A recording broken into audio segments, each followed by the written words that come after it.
هل أتاك حديث الغاشية وجوه يومئذ خاشعة عاملة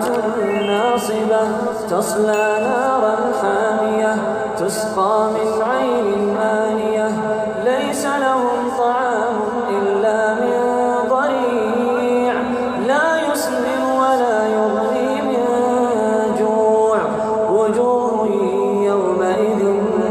ناعمة لسعيها راضية في جنة عالية لا تسمع فيها لاغية فيها عين جارية فيها سرر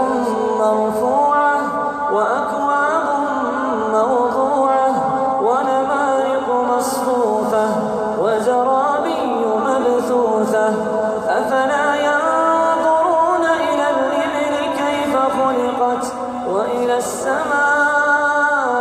السماء كيف رفعت وإلى الجبال كيف نصبت وإلى الأرض كيف سطحت فذكر إنما